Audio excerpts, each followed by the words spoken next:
पवित्र और जीवित सामर्थी परमेश्वर यहोवा एक बार फिर से आपकी संतानें आपके चरणों में आते हैं। प्रभु, हम तो यही कहते हैं कि आप हमें प्रतिदिन की तरह आज भी अपनी सुरक्षा में रखें, अपने जयवंत हाथों के नीचे रखें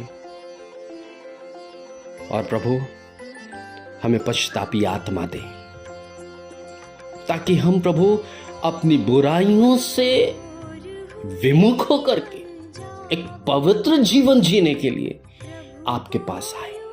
जैसे उड़ाऊ पुत्र प्रभु उस बात को स्वीकार करता है कि उसने गुनाह किया है और परमेश्वर की दृष्टि में और अपने पिता की दृष्टि में, और इसलिए प्रभु वो घर लौटता है और उसका पिता उसे गले लगाता है। ठीक वैसे ही प्रभु हम बेटे और बेटियां प्रभु अपने गुनाहों से विमुख होकर के आपके पास लौटते हैं और प्रतिदिन प्रभु तो हमें गले लगाता है, प्रतिदिन प्रभु तो हमें उत्साहित करता है, ताना नहीं देता प्रभु, हमारे पापों को गिनता नहीं प्रभु, बल्कि हमें अधर्म से धर्म की तरफ लेके चलता है। और प्रभु हमारे हृदय को आप ऐसा ही तैयार करते हैं और इसके लिए हम आपको धन्यवाद कहते हुए अपने दिन का आरंभ आपके नाम से हम करते हैं, केवल प्रभु यीशु मसीह के नाम से करते हैं। और आपसे हम यही निवेदन करते हैं मेरे स्वामी कि हम सब कोई एक समर्पण के साथ आज के दिन को व्यतीत करें। जैसा प्रभु आपने कहा, निरंतर प्रार्थना में लगे रहो। आज हम सब कोई प्रभु आपसे यही वरदान मांगते हैं कि हमें प्रार्थना का मन दे प्रभु, बोझ दे मेरे प्रभु, ताकि हम आपके साथ वार्तालाप कर सकें, आपसे बातचीत कर सकें, अपने जीवन को आपके सामने रख सकें, हमारी परिस्थितियों को प्रभु आपके सामने रख सकें। ऐसा नहीं प्रभु कि आप कुछ नहीं जानते हैं, आप सब जानते हैं, लेकिन फिर भी आपने कहा है मुझे बताओ, मुझसे मांगो।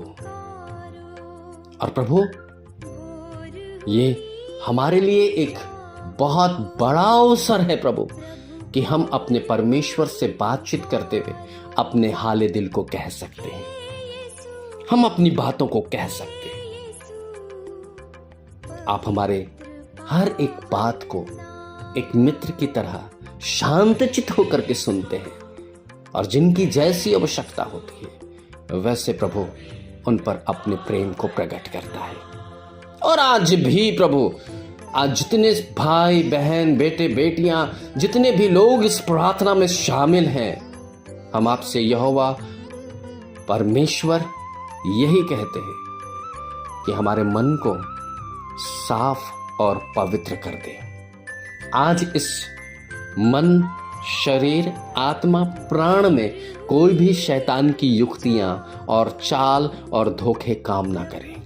हम प्रभु अपनी जुबान से बुराई ना करें, अपने हृदय में कुविचार को ना लाएं और अपने व्यक्तित्व को प्रभु यीशु मसीह को समर्पित करते हुए एक अलौकिक वस्त्र को जो प्रतिज्ञा दी गई है उसे पाने का हम प्रयत्न करें। प्रभु हम जानते हैं वो उज्जवल श्वेत वस्त्र हर एक उन सुसमाचार प्रचारकों के लिए, हर एक सुसमाचार पर चलने वालों के लिए, हर एक यीशु मसीह के नाम से सताए और दुख उठाए जाने वालों के लिए निर्धारित कर दी गई है।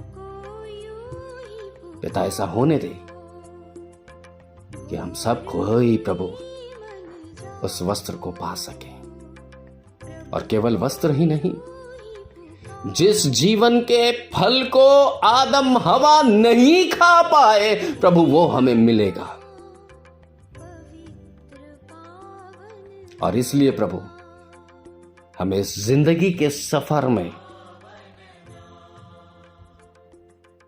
आपके वचन के अनुसार और आपकी आज्ञा के अनुसार चलने के लिए हमें प्रेरणा दे। हम किसी भी उम्र में क्यों ना हो प्रभु, हमें आपकी प्रेरणा की आवश्यकता है।